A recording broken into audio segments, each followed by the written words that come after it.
안녕하십니까. 쟁송 취소와 직권 취소, 이 부분을 공부하도록 하겠습니다.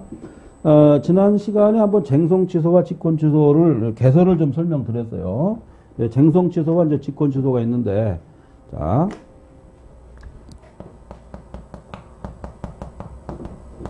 그 다음에 이제 직권 취소 이렇게 있습니다. 직권 취소. 이렇게 있는데, 사실 쟁송 취소와 직권 취소 부분은 이 자체가 중요한 것이 아니라 이거와 관련된 사항이 중요하다. 이렇게 볼 수 있고요. 우리가 이제 쟁송 같은 경우는 두 가지로 나눠서 생각하잖아요. 초학도가 있기 때문에. 이제 행정심판이 있습니다. 행정심판. 그 다음에 행정소송 이렇게 나눠요. 행정소송. 근데 행정심판 같은 경우는 처분이 위법 부당해야 됩니다. 처분이 위법 또는 부당해야 돼요. 부당. 그 다음에 행정소송은 처분이 위법할 때입니다. 처분이 위법할 때. 자, 이런 부분을 여러분들이 숙지를 해주시고, 그 다음에 이제 행정심판 전치주의라는 게 있습니다. 그래서 행정심판 전치주의가 없어졌습니다. 그래서 임의적 전치주의로 바뀌었다. 임의적 전치주의입니다. 알았죠? 전치주의. 이렇게 이제 바뀌었다. 이게 이제 1990년대에 있었던 일입니다. 왜 그러냐면, 행정심판은 바로 행정청에서 한단 말이에요. 그래서 아전인수격으로 판단할 수 있다. 아전인수. 이거를 혁파하기 위해서, 개혁하기 위해서 행정심판 임의적 전치주의가 도입이 됐다. 이런 얘기가 되겠습니다.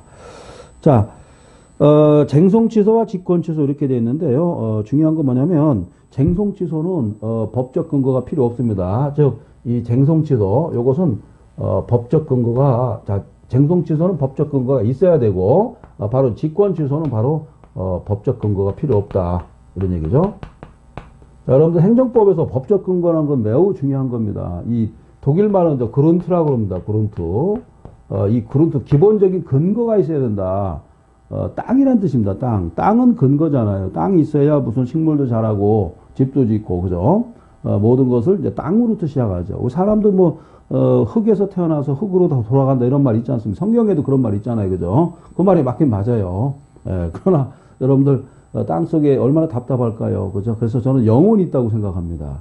땅 속에 묻지만은 거기서 영혼이 날아간다 이렇게 생각해요. 만약에 우리가 사망했는데 땅 속에 계속 있다 생각하면 얼마나 답답하겠습니까? 그죠? 그래서 저는 그걸 믿긴 믿습니다. 네. 자, 법적 근거가 이제 불효하고, 그 다음에 취소권자는요, 행정청과 행정심판위원회죠. 자, 그래서 이 쟁송 취소 같은 경우는 행정심판은 핵심 포인트가 행정심판위원회예요. 행정심판위원회. 알았죠? 행정심판위원회가 여기에 됩니다. 행정심판위원회가 제일 중요하다. 그래서 이 고유한 위법이 중요하다고 그랬죠. 고유한 위법. 자, 이런 말이 나옵니다. 만약에 고유한 위법이 있을 때는 행정소송을 제기할 수 있어요. 자, 이게 시험에 출제되겠습니다. 자, 행정소송이 제기할 수 있는가, 없는가, 이 부분이 상당히 중요하다. 이렇게 우리가 판단할 수 있는 겁니다. 자, 그 다음에가 이제 행정심판위원회에 만약에 고유한 위법이 없음에도 불구하고 행정소송을 제기했다. 없음에도, 그러면, 어떻게 하냐면, 기각 판결한다고 알아두세요. 기각. 지난번에 이제 기각과 각하, 이걸 공부를 했었는데, 다시 한번 보도록 하겠습니다. 네 가지로 나눌 수 있다는 거죠. 네 가지. 첫 번째가 이제 각하라는 개념이 있어요. 각하. 각하라는 개념이 있고, 이제 두 번째가 이제 기각이라는 개념이 있습니다. 이건 상식적으로도 알고 있으면 좋습니다. 상식적으로. 법원에서 이제 근무하신 분들이 이걸 잘 모르는 분이 많습니다. 판사들도, 여러분 잘 보시면 알겠지만은 판사들도 이 재판만 하다 보니까 상식적인 측면에서 상당히 결함이 많을 때가 있습니다. 그런 거 많이 느끼셨죠? 검사 생활도 너무 오래 한다든지, 경찰 생활 너무 오래 한다든지, 그러면은 몸에 이 타성이라는 게 배요. 창조성이 떨어지는 겁니다. 그러니까 보면은 예술가라든가 이런 사람들은 창조성이 좋죠. 뭐 예술가 중에서도 뭐 음악 한다는 사람들 보면은, 너무 좋습니다. 저는, 뭐 야담입니다만, 무슨 얘기냐면, 저는 이제 가수 중에서 뭐 나성에 가면 이런 노래가 있어요. 그런 상당히 좋아하는데, 이 노래를 진 사람이 이제 길옥윤이라는 분이에요. 돌아가셨는데, 그래서 저는, 야, 이 노래 참 잘 졌다. 이런 생각을 해요. 왜냐면 가끔 가다 이렇게 스트레스가 받을 때 음악 감상을 좀 많이 하거든요. 여러분 수험생들도 많이 하는 게 좋습니다.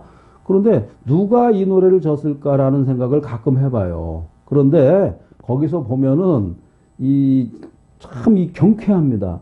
서울의 찬가라든가 무슨 그다음에 LA 나성에 가면 이런 것도 있습니다. 이런 거 볼 때 엄청나게 발랄한 사람이 누군가 봤더니 바로 그 양반이더라고요. 그래서 갑자기 그런 생각을 해봤습니다. 그것처럼 우리가 생각하는 기본적인 게 있다. 물론 여러분들 생각할 때는 야 이거 어떤 중요한 거 이런 것도 있지만은 어떤 기본적인 어떤 감각이라는 게 있다. 이런 얘기 갑자기 생각이 나서 말씀드렸어요. 자, 공부가 행정법이 쉽지는 않습니다. 그래서 이렇게 어려운 단어가 나왔을 때 내가 고민할 수가 있다. 그럴 때 음악 같은 것도 한번 들어보는 것도 괜찮다. 이런 생각을 해봐요. 자, 각하 같은 경우 이렇게 있고, 그 다음에 인용이라는 개념이 있어요. 인용. 그 다음에 사정 판결이 있습니다. 이렇게. 여러분들 지금 공부하기 힘드니까 제가 농담을 한번 해본 겁니다. 아시겠죠? 얼마나 힘들겠어요. 자, 각하 같은 경우는 요건을 충족하지 못했어요. 요건을 충족하지 못한 것이고, 기각은 요건을 충족했어요. 그러나 뭐가 없습니까? 이유가 없었습니다. 받아들일 이유가 없었다. 그렇죠? 인용은 뭐냐면 이유가 있는 겁니다. 이유가 있어요. 그죠? 근데 요게 문제죠. 사정 판결은 이유도 있고 모든 요건도 다 갖췄어요. 그러나 사정이 있었다는 얘기죠. 사정이라는 것은 별거 아닙니다만 이거죠. 사정입니다. 사정 판결인데 이런 개념이에요. 어떤 사정이 발생했다. 그래서 이것은 기각을 한다 이런 얘기죠. 그럼 어떤 사정이냐? 바로 이제 공익에 반한다는 거죠. 공익에 반한다. 자, 행정법에서 공익에 반한다 그러면 거의 원시적 굴용에 해당합니다. 알았죠? 공익에 반하면은 이것은 기각을 한다. 이렇게 보시면 되겠습니다. 공익과 관련해서는 나중에 집행정지원칙도 나와 있습니다. 집행정지원칙은 행정심판법상 집행정지원칙과 행정소송법상 집행정지원칙이 달라요. 그래서 집행정지가 행정심판 같은 경우는 중손예기입니다. 중손예기인. 자, 한번 제가 한번 여기다 써보겠습니다. 중손예기네요. 그 다음에 이제 행정소송법상은 훼손예기입니다. 하도 이 용어가 길기 때문에 제가 이렇게 두 문자를 한 겁니다. 전국에서 거의 유일하게 제가 두 문자 다 했고, 그 다음에 이론에 대해서 차별적인 것을 다 분석을 했죠. 모든 걸 다 분석한 사람입니다. 제가 예를 들어서 최근에 시험에 나온 것 중에 이런 게 있어요. 출입국 관리법에 대한 예를 들어서 거부라든가 이런 거는 원고적 적이 인정될 수가 있지만 서증 같은 거, 사증 같은 거는 원고적 인정이 되지 않는다. 이런 것도 제가 분석한 적 있습니다. 그만큼 중대한 손해가 예견되고 긴급할 때입니다. 이럴 때는 집행정지할 수 있습니다. 집행정지죠. 마찬가지로 회복하기 어려운 손해가 예견되고 긴급할 때도 역시 집행정지할 수 있다. 이런 얘기죠. 원래는 집행부정지 원칙입니다. 그러나 집행부정지 원칙이 어떤 문제가 있냐면 집행부정지 원칙을 하다 보면은 이게 일반 국민한테 유익하지 않은 행정이 계속 유지가 돼요. 그래서 이런 문제는 바로 잡아야 된다. 이렇게 보시면 되겠습니다. 아시겠죠? 자, 계속 보도록 하겠습니다. 그 다음에 이 기간이 있는데요. 쟁송 취소는 제한이 없습니다. 역시 직권 취소도 제한이 없다. 근데 쟁송 취소 같은 경우는 행정 심판을 제기하느냐 마느냐 이거와 관련이기 때문에 제소 기간은 인정됩니다. 알아두시고.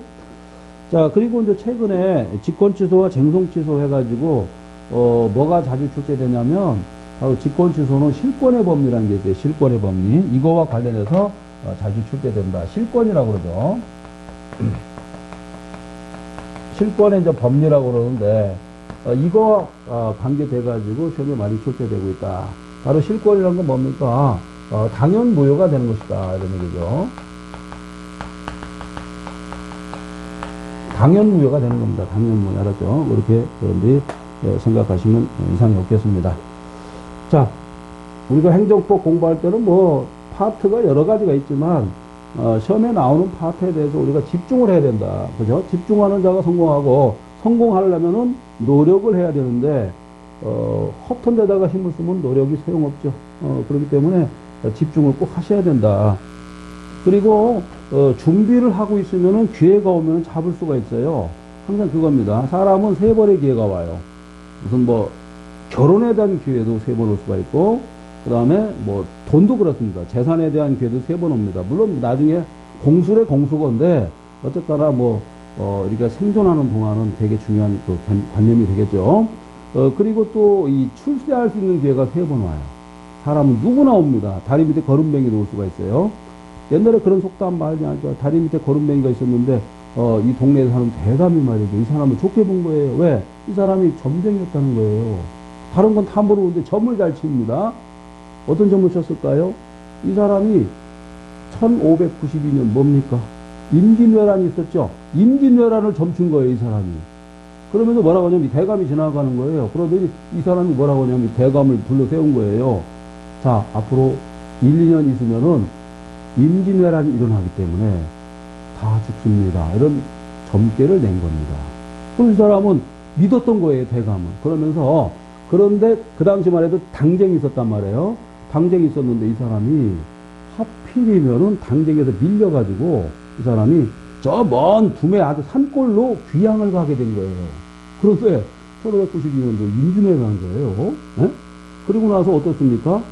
나는 귀향살이, 산 쪽에 귀향살이 했으니까 일본군이 쳐들어오지 못하죠. 나는 살아남은 겁니다. 다른 사람은 다 죽었는데. 그래서 한 6, 7년을 거기서 있었던 거, 정유재량까지. 끝나고 나서 딱 나오니까 나만 살아있었다는 거예요. 다른, 그 당시에 뭐 유성룡이나 뭐 이런 사람들이 뭐 영의정 했지만, 그 당시 뭐 대감이니까 뭐 이 당상관이잖아요. 정삼품쯤 됐던가 봐요. 다른 사람들은 다 죽고 뭐 이랬는데 자기는 살았다는 거예요. 나중에 보니까 사람이 없어, 인재가 없어요. 이 사람은 산속에서 막 글도 읽고, 그죠? 몸단련 다 한 거죠. 술도 안 먹고, 그죠? 그러고 나서 이제 임진왜란 딱 끝나니까 인재가 없는 거예요. 사람이 없어. 그래서 이 사람이 다시 한번 이조 판서도 하고 그랬다는 소문이 있습니다. 소문이 아니라 역사적 사실이라고 하더라고요. 그래서 그런 일도 벌어졌다. 그만큼 다리 밑에 거지도, 그러고 나서 이 사람은 어떻게 생각했냐면 그 거지를 잘 자기 이제 식솔처럼 이렇게 했다는 겁니다. 이 거지도 기회를 봤다는 거죠. 자, 이런 만큼 내가 뭘 준비하고 있으면은 좋은 기회가 올 수 있다. 그런 얘기예요. 아시겠죠? 항상 준비를 해주세요. 그래서 유비무환이란 말이 참 틀린 말이 아니다. 그 말을 좀 알아주시기 바랍니다. 그리고 자, 여러분 교재를 보면은요, 어떤 또 내용이 있었냐면요, 자, 이 직권 취소할 때, 자, 여기서 좀 이상한 개념이 하나 나옵니다. 직권 취소라든가 취소 또는 취소라는 게 있는데요. 이 취소할 때 어떤 얘기가 나올 수 있냐면 직권 취소할 수 있다는 사정만으로, 자, 이해관계의 처분청에 대해서, 자, 취소 요구를 신청할 권리가 있을까 이런 얘기예요. 자, 상대방이 자, 내가 행정청에 대해서 내가 취소 신청권이 있습니다 라고 할 수가 없다는 겁니다. 취소 신청권입니다. 요건 없다는 거예요. 이런 거 잘 나옵니다. 취소 신청권. 자, 행정청이 직권 취소할 수 있는 권한이 있다고 해가지고 상대방이 그 행정처분 취소해 주세요 라는 신청권은 이거는 존재할 수 없다는 겁니다. 이런 부분도 꼭 시험에 줄 때 되니까 알아두시기 바랍니다. 자, 그리고 또 문제가 되는 것은 자, 도시계획 시설 사업 같은 경우도 문제가 될 수 있어요. 그래서 뭐 간단히 제가 설명드리자면 사업 시행자는 지정이라든가 실시계획 인가처분에 하자가 있는 경우에 별도의 법적 근거가 없더라도 이를 취소할 수 있다 이런 얘기 나옵니다. 무슨 얘기냐면 도시계획 사업 같은 경우 할 때는 아무래도 환경과 침해가 되겠죠. 환경 침해가 있으면은 여기에 대해서 이 법적 근거가 없어도 된다는 거죠. 다 무슨 얘기냐면 환경 침해가 발생한다. 환경 침해죠. 이게 발생한다면은 법적 근거 없어도 된다는 겁니다. 자, 우리가 지금 헌법에도 보면 환경법 있잖아요. 환경법은, 자, 환경법의 주체는 누구냐면요, 현재 살아있는 현재의 국민, 그 다음에 앞으로 태어날 장래의 국민까지 포함하는 그런 포괄적 개념이 되겠습니다. 자, 환경 침해에서 가장 중요했던 것이 바로 뭐였죠? 과실이었잖아요, 과실. 그죠? 과실입니다. 이 과실이 시험에 자주 출제된다. 그죠? 그래서 과실은, 지난번에 한번 다루었습니다만, 결과 예견 가능성. 결과 예견 가능성입니다.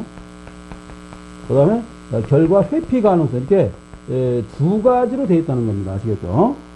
지난번에 시험에는 뭐라고 나왔냐면, 결과 예견 가능성만 있으면 된다. 이렇게 틀렸죠? 회피 가능성까지 같이 있어야 된다. 요즘에는, 행정법도 법률을 자꾸 물어봐요. 법률. 이 사람이 이제 법에 대한 어떤 이치를 잘 알고 있는가. 이걸 자꾸 물어봐요. 아시겠죠? 행정법은 법학 중에서도 가장 핵심이 되는 법학이라고 그랬죠. 그래서 지금 뭐 검사장들 많이 있지 않습니까? 이런 사람들이 뭐 일수, 이수 하는 것이 다 행정법 때문에 떨어진 거예요. 그만큼 행정법을 쉽게 말해서 구어 삼기가 어려운 학문이다. 왜냐하면 뭐 형법이나 형소법, 헌법, 그 다음에 뭐 나아가서 민사소법, 민법, 국제법 다 알아야 됩니다. 교정학까지. 그래야 행정법을 잘 이해할 수가 있는 겁니다. 그래야 톱니바퀴가 잘 돌아가는 거예요. 그렇죠? 이 아귀가 잘 맞는다고 그러죠. 바퀴가 착착착 돌아가는데 일반적으로 이거를 행정법이다 그래야지 행정법만 공부하는 사람이 있단 말이에요. 이거는 성숙도, 숙련도가 좀 떨어질 수가 있다. 그런 얘기예요. 자, 그 정도 살펴보시고, 자, 그 다음에 이제 사정 변경 같은 경우는 어떨까요? 자, 사정 변경이라든가 공익상. 자, 요겁니다. 여러분들 시험장에 갔을 때 이런 말이 나왔다고 이걸 찍으시면 돼요. 사정 변경이라든가, 그 다음에 이제 공익상. 이런 말이죠. 공익상. 이런 말이 나오면은 이 처분이라는 개념을 이길 수가 있어요. 처분이라는 개념보다 이게 더 상위 개념이다. 이런 얘기, 상위 개념. 알았죠? 자, 그런 것도 좀 숙지를 해 주시기 바랍니다. 좋습니다. 여러분들 뭐 수업 시간만 잘 따라온다면은 뭐 고득점 맞는 것 뿐만 아니라 만점까지도 기대할 수 있다. 만점이란 것은 여러분들이 앞으로 성공할 기회를 보장, 담보받는 것이다. 이런 얘기죠. 인생은 한번 성공을 해야 하지 않습니까? 항상 내가 우울하게 살 수는 없는 거예요. 그죠? 여러분들은 뭐 돈도 많고 뭐, 그다음에 시간도 많고 경제적 뭐 여러 가지 뭐 상관없이 내가 한번 기회가 오면은 합격이라는 영광을 안아야지 않습니까? 그죠? 자, 그 다음에, 쟁송기관이 있습니다. 직권 취소를 할 수 있다. 자, 이런 개념도 알고 계셔야 돼요. 자, 이거는 별표를 한 3개만 치겠습니다. 쟁송기관이 도과했다. 기간입니다. 기간이 도과했다. 어떻습니까? 이때는 쟁송기관이 도과했을 때는 어떡합니까? 하더라도 직권 취소할 수 있어요. 자, 이거 손에 자주 칠 때 됩니다. 이러한 법리를 여러분들이 꼭 알아두시기 바랍니다. 그리고 이제 직권 취소를 하게 되면 불가변력이 발생할까? 또는 불가변력이 발생할까? 어떻습니까? 직권 취소하면 불가변력이 발생하지 않습니다. 자, 직권 취소를 했다. 일단은 불가변력입니다. 불가변력이 발생하지 않는다. 꼭 여러분들이 숙지를 해 주시기 바랍니다. 자, 그 다음에 또 판례가 하나 있었는데 연금 지급과 관련해서 판례가 또 하나 있어요. 잘못 지급된 금액에 해당하는 금액을 환수하는 처분이 적법한지를 판단할 때는 비교 형량에서 판단해야 되겠고, 만약에 비교 형량하는 것이 동일하다 그러면 판단할 수 없기 때문에 자, 연금 지급 결정을 취소하는 처분이 적법하다고 해가지고 환수 처분도 반드시 적법하다고 볼 수 없다는 겁니다. 무슨 얘기냐면 연금 지급을 결정하는 것과 환수 있죠. 연금을 줬다가 뺏는 거 있잖아요. 자, 우리가 지금 연금을 많이 붓고 있잖아요. 그래서 우리나라가 사실은 연금 때문에 나중에 큰 낭패를 보게 돼 있어요. 왜 그러냐면 연금이 지금 쟁점이 되고 있어요. 왜? 연금이 지금 불평등하게 지금 지급되고 있어요. 왜냐하면 군인연금, 그 다음에 사학연금, 그죠? 공무원연금, 그 다음에 국민연금 이렇게 4가지로 나눌 수 있잖아요. 근데 연금에 지불되는 돈 액수가 다르다는 거예요. 자, 원래 연금이라는 것은 사회 부조적인 측면도 조금 있는 겁니다, 이게. 아시겠죠? 그런데 우리나라는 어떻게 됐냐면 적게 내고 많이 되는 그런 구조예요. 그래서 연금이 2054년에서 2056년도 되면은 고갈이 돼버려요. 그래서 어떻게 되냐면 연금을 일본 같은 경우는 75세부터 받자는 얘기가 막 나옵니다. 그래서 우리나라도 지금은 지금 어떻게 봤냐면 61세부터 65세 사이가 연금이 나오는 거예요. 나이에 비해, 나이 이렇게 맞춰가지고. 근데 뭐가 문제냐면 지금 연금이 지금 고갈되고 있다는 겁니다. 이게 문제예요. 아시겠죠? 즉, 정부에서 매번 갖다가, 그 부족한 부분을 정부에서 메꿔줘야 된다. 이런 불합리가 발생합니다. 최근에 문제가 됐던 것이 바로, 뭔가 이 국가에서 지원해주는 지원금 아니겠습니까? 근데 이번에 51조를 편성한다고 그러잖아요. 그죠? 그 돈은 바로 세금이 됩니다. 세금이 계속 나오게 돼 있죠. 폭탄 세금입니다. 아시겠죠? 자, 그래서, 연금과 관련해서 시험에 출제될 확률이 높다는 겁니다. 자, 무슨 얘기입니까? 연금 지급 결정. 자, 봐요. 연금 지급 결정이라는 하나의 테마, 이거와 그 다음에 주었다 뺏는 거 있죠. 환급 결정입니다. 환수 처분. 환수 처분이라는 게 있어요. 이건데, 자, 우리가 볼 때 연금 주었다, 그 다음에 연금을 뺏었다, 이런 얘기죠. 그러나, 이 두 가지 기준이 다르다는 겁니다. 기준이, 다르다는 겁니다. 그렇죠? 다르다. 같은 기준으로 나갈 수가 없다는 겁니다. 이런 측면도 꼭 알아두시기 바랍니다. 예를 들어서, 연금 지급 결정에 하자가 있었다. 그렇다고 해가지고 이 하자를 판단한 기준이 이 기준을 환수 처분에다 그대로 적용할 수는 없다는 겁니다. 아시겠죠? 자, 이거 제가 왜 이 말씀 드리냐면 지금 연금이 개혁을 하자고 막 그러잖아요. 그죠? 작년에 나왔던 것은 출입국 관리법 위반해서 지난번에 이중 국적을 가지고 있던 사람이 있었잖아요. 이 안무계 가수. 이 가수가 미국에 있다 보니까 나이가 먹으니까 한국에 오고 싶은 거죠. 한국이라는 나라가 금수강산 아니겠습니까? 미국이 금수강산이 아니에요. 그죠? 미국은 카우보이잖아요. 그죠? 왜냐하면 살기 좋은 나라가 한국이란 말이에요. 자, 중국에서도 한국을 차지하려고 그렇게 노력했죠. 왜? 중국은 나라가 광활해요. 그렇지만 살기가 한국이 더 좋은 거예요. 그래서 금수강산이라고 하잖아요. 그죠? 그죠? 괜히 금수강산이 아니죠. 비단에다가 아름다운 뭐를 했다는 거 아니겠습니까? 이게 금수강산인데, 자, 이 사람이 미국에 이중국적으로 갔다는 거죠. 병역을 필요하지 않기 위해서. 근데, 입국을 하겠다고 했는데, 법무부에서 거절했죠. 여기에 대해서 항고할 수 있는가, 이 얘기죠. 자, 법무부에서, 이중국적자. 이 사람을, 물론 헌법재판소에서는 위헌 결정을 내렸습니다. 들을 수 있었어요. 그렇지만은, 법무부에서 거절했습니다. 입국을 거부했다. 여기에 대해서 소송을 제기할 수 있을까? 이게 문제였단 말이에요. 안 된다는 겁니다. 아시겠죠?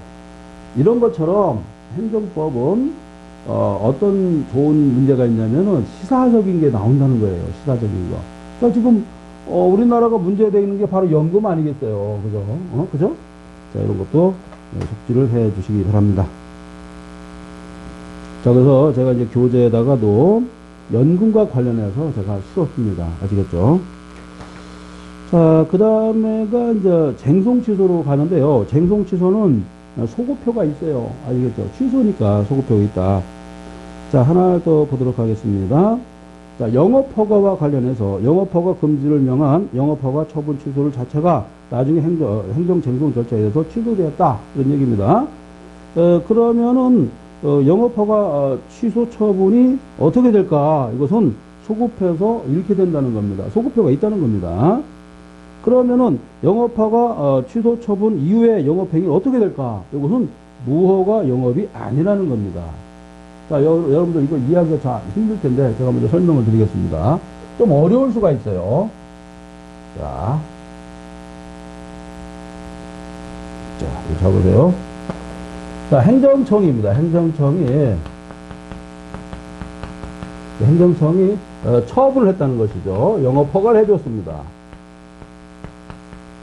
허가를 해줬다. 이런 얘기죠. 근데 이 영업을 허가를 받은 사람이 말이죠. 불법 행위를 했다는 겁니다. 그래서 요 순간입니다. 이 행정청이 바로 또는 뭐 법원을 통해서 취소를 받았다. 취소 판결을 받았습니다. 그런데 문제는 뭐냐면 요 기간, 요 영업 허가를 했고 취소 판결을 받을 때까지 요 기간이 있을 거 아니에요. 그죠? 요 기간이 자 취소를 했는데, 그러니까 영업허가의 취소를 취소했다는 거죠. 그죠? 취소를 취소했다.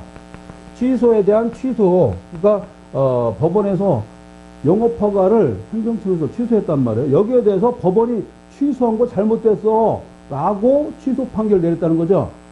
자, 그러면 어떤 문제가 발생하냐면, 요 기간이 있을 거 아니에요. 그죠? 그죠?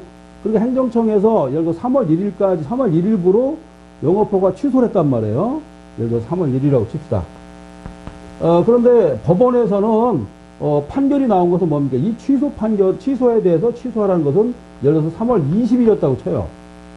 그러면은, 요 19일 동안 한 영업행위 어떻게 볼까? 이런 얘기죠. 자, 이 영업행위는, 무허가 영업이라고 볼 수가 없다는 겁니다.